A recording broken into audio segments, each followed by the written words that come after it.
Assalamualaikum warahmatullahi wabarakatuh. Perkenalkanlah, nama saya Desyani Rahmawati. Saya jurusan Teknologi Pendidikan, Program Dokter Pendidikan Untirta. Hari ini saya akan memaparkan materi dari buku yang telah saya baca oleh William J. Rothwell, yang mana berjudul Tren dan Implikasi untuk Human Performance Improvement. Tren di sini dibagi menjadi tiga yang mempengaruhi praktisi. Yang pertama trennya tentang bisnis dan sektor publik, yang kedua tren tenaga kerja, yang ketiga tren sumber daya manusia. Tren bisnis dan sektor publik utama yang diidentifikasi dalam bab ini yaitu tentang bisnis, yang mana kegiatan yang dilakukan oleh individu dan sekelompok orang, organisasi yang menciptakan nilai atau creative value melalui penciptaan barang atau jasa untuk memenuhi kebutuhan masyarakat. Tren utama dalam organisasi menempatkan inovasi di bagian atas daftar prioritas mereka. Inovasi merupakan salah satu aspek penting bagi suatu perusahaan untuk bertahan. Hal tersebut didasarkan pada perkembangan teknologi yang tuntutan perusahaan untuk mengikuti perkembangan zaman yang ada. Perusahaan yang tidak mampu mengikuti perkembangan zaman akan mengalami ketertinggalan yang akan berdampak perusahaan pun ditinggalkan oleh pelanggan. Contohnya, perusahaan handphone dengan merek BlackBerry yang sekarang makin meredup karena kalau misalnya dengan perusahaan yang handphone bermerek Apple ataupun Android. Implementasinya, karena adanya COVID-19, banyak pelaku UMKM yang membuat bisnis catering sehat.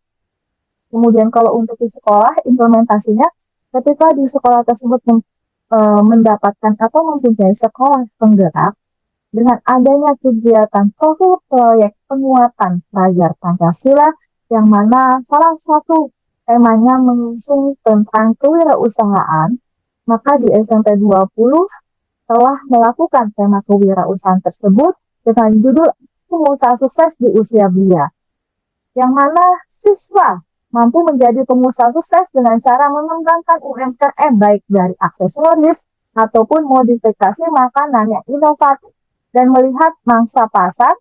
Kegiatan ini bisa dilakukan secara berkelompok, tim, atau berkolaborasi secara efektif. Yang kedua adalah organisasi dihadapkan pada peningkatan masalah amanan. Amanan dalam suatu perusahaan merupakan suatu yang penting di perusahaan karena akan mampu membuat perusahaan memiliki tingkat kepercayaan yang tinggi di mata konsumen. Proses keamanan adalah proses di mana perusahaan mengendalikan mutu dari produk. Proses ini akan memastikan tingkat keamanan yang baik terhadap suatu produk sampai produk itu sampai di tangan konsumen. Semakin aman produk sampai ke tangan konsumen, akan semakin tinggi tingkat kepuasan konsumen terhadap suatu produk tersebut. Contohnya, restoran di Hotel Shangri-La Jakarta setidaknya mempunyai 2 orang kontrak untuk memastikan kualitas rasa dan penataannya makanan sesuatu dengan SOP dari hotel tersebut. Sudah sesuai apa belum? Oke. Kemudian implementasinya, yang sektor makro yang bergerak di bidang manufaktur memiliki divisi quality control khusus untuk memastikan barang yang dihasilkan baik dan sesuai dengan SOP barangnya. Yang ketiga adalah tren organisasi tumbuh melalui merger dan akuisisi. Apa sih merger? Merger adalah proses 2 perusahaan gabungan menjadi satu perusahaan baru, dan akuisisi adalah 2 proses pembelian saham terhadap suatu perusahaan melebihi 50% saham yang akan mengakibatkan perpindahan pengembalian keputusan kepada pemegang saham yang di atas 50% tersebut. Contohnya, Bank BRI Syariah, Bank BNI Syariah, Bank Mandiri Syariah, merger menjadi Bank BSI Syariah. Contoh lain, perusahaan yang melakukan merger adalah merger antara perusahaan XL, provider XL, dengan provider kartu Aksis pada tahun 2014 berubah menjadi providernya atau perusahaannya menjadi XL. Kemudian akuisisi contohnya, Bank CIMB Niaga melakukan merger dengan Bank Lipo pada tahun 2008 untuk memperkuat eksistensi mereka di persaingan global. Implementasinya dalam sebuah perusahaan yang pertama harus dilakukan yaitu persiapan produk, membuat logo, dan tentukan media serta strategi penjualan dalam menentukan biaya, produksi serta harga yang akan dijual, auto produk yang eye-catching, dan memastikan produk siap untuk dijual ke konsumen. Tren yang selanjutnya adalah bisnis dan agensi lebih memperhatikan etika bisnis. Etika bisnis adalah segala sesuatu tentang pedoman norma bagi sebuah perusahaan dalam mengambil keputusan. Dengan terjaganya hubungan baik, maka sebetulnya kami tentang bagaimana cara yang ideal yang berdasar pada norma moral baik yang berlaku secara umum. Yang pertama harus memiliki citra baik di mata pelanggan. Citra atau gambaran yang baik mengenai hasil hubungan perusahaan dengan pelanggan akan melekat pada perusahaan sebagai prestasi. Prestasi ini akan dikenal oleh masyarakat umum dan calon pelanggan lainnya sebagai pertimbangan yang menguntungkan. Yang kedua adalah perusahaan menjadi terpercaya, memiliki kejujuran, dan tidak akan membohongi pelanggan. Percaya pelanggan pada perusahaan pun menjadi semakin menunjuk karena perusahaan dinilai sangat loyal dalam melakukan bisnis dengan pelanggan. Yang ketiga, memaksimalkan keuntungan. Pelanggan yang percaya pada kinerja perusahaan kemudian akan menghasilkan keuntungan yang lebih maksimal. Yang keempat, memperhatikan kepentingan bersama. Ini sangat penting. Kenapa kepentingan bersama lebih didahulukan daripada kepentingan individu atau golongan. Yang kelima adalah menjunjung nilai moral. Yang mana moral dari sebuah karyawan atau suatu karyawan dapat menjadi lebih akrab satu sama lain dan lebih sopan santun dalam bertutur kata serta bercengkrama. Nilai moral tersebut akan harus membuat perusahaan menjadi lebih unggul. Contohnya, perusahaan memberikan trial atau tester dari produk yang bertujuan agar antara penjual dan pembeli dapat saling menguntungkan sehingga tidak terjadi kekecewaan salah satu pihak di masa sekarang ataupun yang mendatang. Implementasinya, seorang UMKM menjual makanan sehat, UMKM tersebut harus mampu menjelaskan kandungan bahan yang digunakan yang tidak boleh melakukan kebohongan terkait dalam hal tersebut. Yang kelima adalah organisasi sektor publik menyadari perlunya menjadi organisasi berkinerja tinggi. Sektor publik merupakan pelayanan umum yang bertujuan memberikan pelayanan kepada masyarakat, sehingga sangat dituntut untuk memiliki kinerja yang tinggi dan baik untuk masyarakat. Contohnya kan pelayanan pajak atau KPP memiliki tugas memberikan pelayanan terkait perpajakan masyarakat di Indonesia. Mereka harus siap siaga memberikan pelayanan terkait apapun yang ada dalam dunia perpajakan, sehingga masyarakat mampu melaksanakan atau membayar pajak dengan baik dan benar yang sesuai dengan aturan yang berlaku di Indonesia. Implementasinya, seorang UMKM yang sudah memiliki omset lebih dari 500 juta per tahun, maka wajib membayar pajak dan melaporkan pajak usahanya ke Ditjen Pajak. Yang keenam adalah tren bisnis dan sektor publik mengalami efek saling ketergantungan global. Bisnis yang ingin berkembang adalah bisnis yang mampu mengikuti arus dari global. Ketika bisnis ini mengembangkan sayapnya ke dunia internasional, maka bisnis itu akan diatur dengan peraturan yang berlaku di negara asalnya dan negara yang dituju. Semua aturan yang ada haruslah dapat dipengaruhi agar dapat membuat bisnis yang berjalan dengan baik. Contohnya, perusahaan multinasional seperti IKEA memiliki pegawai yang berasal dari Indonesia maupun luar Indonesia. Kebutuhan sumber daya manusia tersebut disesuaikan dengan kemampuan yang dimiliki oleh orang tersebut. Implementasinya adalah startup bisnis yang bergerak di bidang IT developer, kebanyakan akan memiliki pegawai dari berbagai negara ataupun memiliki klien dari berbagai negara yang akan disesuaikan dengan kebutuhan pasar yang ada. Hal itu dapat terjadi karena seorang IT developer akan memiliki kemudahan untuk bekerja secara remote, sehingga mereka dapat bekerja dimanapun mereka berada. Tren yang ketujuh yaitu perusahaan adalah cost outsourcing dan fungsi skala besar. Perusahaan outsourcing adalah perusahaan yang memberikan jasa penyaluran sumber daya manusia yang memenuhi kualifikasi perusahaan klien dalam mengerjakan proyek atau pekerjaan tertentu. Resourcing adalah penggunaan strategi sumber daya luar untuk melakukan kegiatan yang secara tradisional ditangani oleh staf sumber daya internal. Resourcing strategi pengelolaan organisasi menjalankan fungsi utama non-core kepada penyedia layanan khusus yang efisien. Contohnya, Bank BCA memiliki banyak pegawai yang berkompeten yang berasal dari outsourcing. Implementasinya adalah pelaku UMKM dapat mencari sumber daya manusia atau freelancer di bidang digital marketing yang berasal dari pihak ketiga agar sangat mampu menekan cost produksi perusahaan karena terbukti lebih hemat.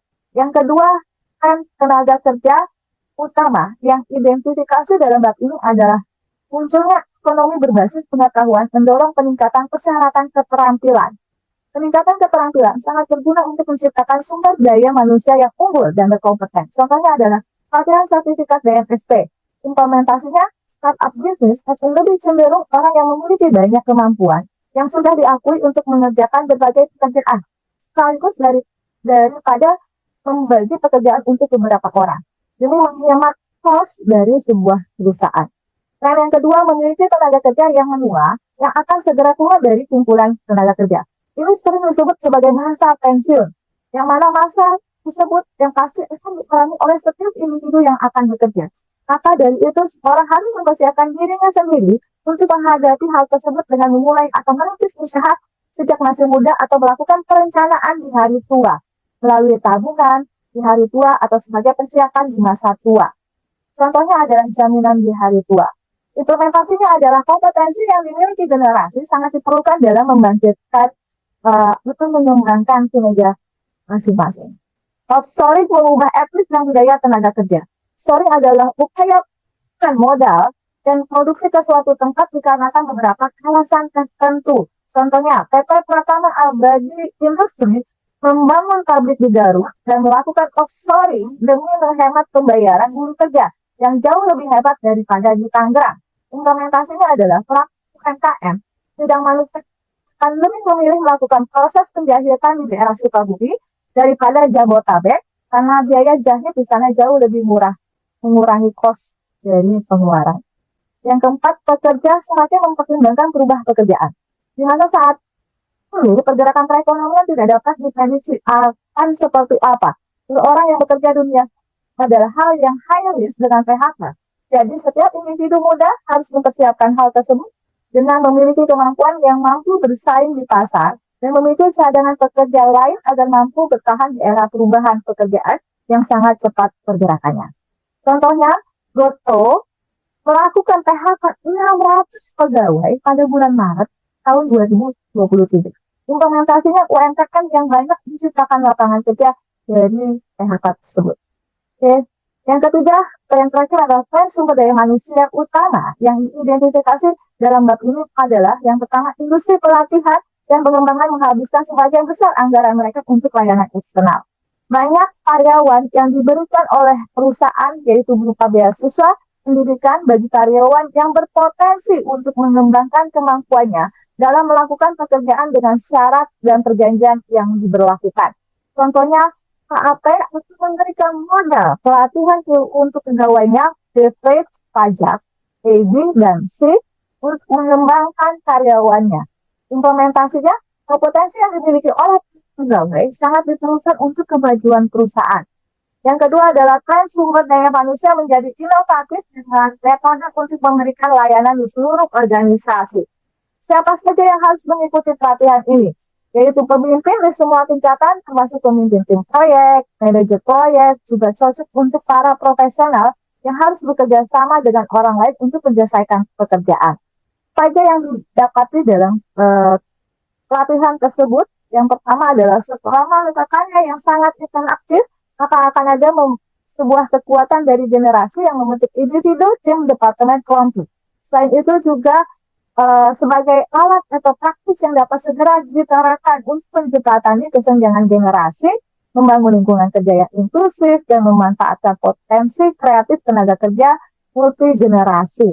Contohnya, metode penilaian yang berbasis teknologi yang mendapatkan penerimaan dan penggunaan yang lebih luas, termasuk pelatihan berbasis CD-room, telekonferensi, video, secara satelit, dan pelatihan berbasis internet, baik sinkron maupun asinkron.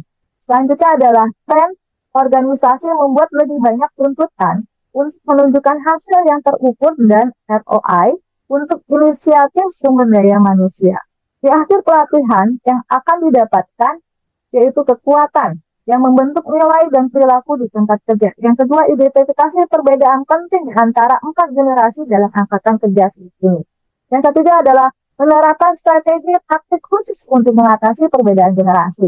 Selanjutnya adalah berkomunikasi lebih efektif untuk menjembatani kesenjangan generasi. Yang kelima, menciptakan iklim tempat kerja yang memotivasi setiap generasi. Dan yang terakhir, mempertahankan lintas generasi. Oke, di sini kita bisa memberikan contoh bagaimana wawancara yang dapat dilakukan antara perusahaan terhadap konsumen untuk menganalisis kegiatan, baik itu dari pembuatan, pengemasan, produksi, hingga promosi. Dan juga itu ada observasi atau survei yang mana apa yang membedakan produk yang akan dijual dengan produk yang ada di pasaran. Maka ketika ada survei yang diberi tahu atau diberikan pertanyaan apa saja yang ingin disukai masyarakat ataupun yang tidak, sehingga bisa melakukan kerjasama, baik itu dengan pedagang-pedagang yang ada di pasar maupun pedagang-pedagangan yang lain. Kekuatannya, kata kuncinya atau implementasinya adalah UMKM bisa membuat kemasan yang menarik dengan harga yang terjangkau. Yang keempat adalah peningkatan persen sumber daya fungsi pemberdayaan digunakan untuk peningkatan kinerja manusia. Di sini ada faktor di tempat kerja seperti alat yang tepat, praktik, itu umpan balik, penghargaan proses kerja, atau faktor lainnya yang mana untuk keterampilan dan pengetahuan baru yang ditransfer dari lingkungan instruksional ke lingkungan kerja. Kemudian pelatihan juga terdapat fakta yaitu tentang tantangan kerja yang dapat dipenuhi hanya dengan pelatihan. Oke, pelatihan mengapa sangat menyenangkan, semakin banyak sumber daya yang pelatihan, maka digunakan untuk menganalisis dan intervensi dari peningkatan kinerja. Selanjutnya, implementasinya adalah perusahaan bisa merespon dengan menerapkan strategi retensi khusus seperti gajinya ditingkatkan, promosinya ditingkatkan, dan peluang pengembangan karir, menempati urutan teratas dalam daftar strategi yang paling banyak digunakan untuk mempertahankan karyawan berbakat dalam organisasi tersebut. Yang kelima adalah peningkatan penyuluhan untuk pengembangan karyawan. Di sini praktisi HPI juga banyak ya pengembangan meningkatkan karyawan, yaitu dengan menyediakan akses alat dan sumber daya pengembangan karyawan. Ya, seperti bentuk atau termasuk seminar, pelatihan di tempat atau ada di dalam ruangan kerja tersebut atau di luar ruangan tersebut. Ya, program pelatihan di tempat kerja yang terstruktur, kurikulum pelatihan khusus pekerjanya, inisiatif, rotasi pekerjaan, konseling karir, dan pembuatan perencanaan sistem manajemen dalam pengetahuan. Yang keenam adalah pengembangan kepemimpinan. Dipandang penting untuk kesuksesan organisasi. Ketika Anda berada di level top, maka Anda harus melihat, harus menyusun strategi-strategi ya untuk yang mana dapat meningkatkan kesuksesan dalam sebuah organisasi. Yang ketujuh adalah proyek HPI yang lebih fokus pada hasil bisnis. Oke, saya akan memberikan tips bagaimana bisa fokus dalam berbisnis yang wajib diperhatikan. Yang pertama adalah menetapkan target dan tujuan. Target dan tujuan ini Anda masukkan list atau memberikan list dari prioritas yang utama ya atau yang memacu semangat Anda untuk meraih hal tersebut. Kemudian yang mendukung daftar prioritas tersebut apa aja. Kemudian Anda tidak boleh melirik dari kegiatan lain yang bisa mengganggu fokus pada bisnis yang tengah Anda jalan. Yang kedua adalah memulai dari hal kecil dan menunda pekerjaan. Contohnya adalah jika Anda ingin sukses, maka harus mencoba dari hal kecil hingga yang lebih besar. Tipsnya adalah harus fokus dan membiasakan diri untuk tidak menunda pekerjaan. Semakin Anda menunda pekerjaan, maka fokus bisa saja kacau. Kemudian akibatnya suasana hati yang tidak mendukung, maka tertumpuk pekerjaan yang sangat banyak dan mood Anda kurang baik, khususnya terganggu tentang pekerjaan yang sudah menunggu. Yang selanjutnya adalah menetapkan batas waktu untuk setiap target tujuan. Ketika Anda sudah fokus dalam bisnis, maka mulai dari hal kecil sampai hal yang besar, Anda harus memiliki prioritas waktu atau mempunyai batasan waktu. Kapan waktu itu harus diindikasi yang akan mendorong semangat Anda dalam bekerja. Setidaknya fokus akan tetap terjaga memenuhi target tersebut. Nah, maka Anda tidak mungkin tergiur dalam melakukan hal yang tidak berfaedah atau unfaedah dalam memberikan dampak yang positif pada usaha Anda. Yang keempat adalah ketat dan disiplin mengatur waktu. Yang ini adalah sukses orang pengusaha yang mana menerapkan kedisiplinan dalam mengelola waktu. Fokusnya menciptakan peraturan sendiri untuk diri sendiri dan mematuhi aturan tersebut. Semakin Anda disiplin membagi waktu antara usaha dengan urusan pribadi, maka kesuksesan akan berada di depan mata Anda. Utamakan menyelesaikan pekerjaan terlebih dahulu sebelum meluangkan waktu kegiatan di luar bisnis Anda. Yang terakhir adalah menjaga semangat dan motivasi tetap tinggi. Mengalami kegagalan dalam usaha itu hal yang wajar. Maka Anda bisa melihat kembali target tujuan utama Anda untuk mengingat semangat, mengikuti kegiatan positif lainnya, bisa menyalakan arti semangat dengan mengikuti berbagai seminar, forum dan komunikasi pengusaha yang bisa memberikan motivasi ini. Yang terakhir adalah sertifikasi Human Performance Improvement yang tersedia. Di sini AFCD menawarkan program sertifikat peningkatan kinerja manusia dan program sertifikasi untuk profesional bersertifikat dalam pembelajaran dan kinerja atau CPLP. Kemudian ada ISP yang menawarkan program sertifikat untuk menjadi Certified Performance Technolog, yang mana banyak proses-proses yang harus dilalui dan didokumentasikan dalam kegiatan tersebut untuk diverifikasi ke pemimpin. Contohnya pelatihan sertifikasi BNSP yang memiliki beberapa runtutan yang sangat panjang. Implementasinya, produk UMKM bisa mengikuti uji kelayakan produk dengan mendaftarkan produk makanan atau pengumuman Anda pada Majelis Ulama Indonesia atau MUI, yang mana produk yang akan dipasarkan di masyarakat agar mendapatkan izin halal dari suatu produk tersebut. Jika produk yang akan mempunyai logo halal, maka produk tersebut bisa mengambil hati di masyarakat untuk dikonsumsi. Saya akhiri untuk pemaparan buku yang telah saya baca. Alhamdulillah, terima kasih. Wabillahi taufiq wal hidayah. Wassalamualaikum warahmatullahi wabarakatuh.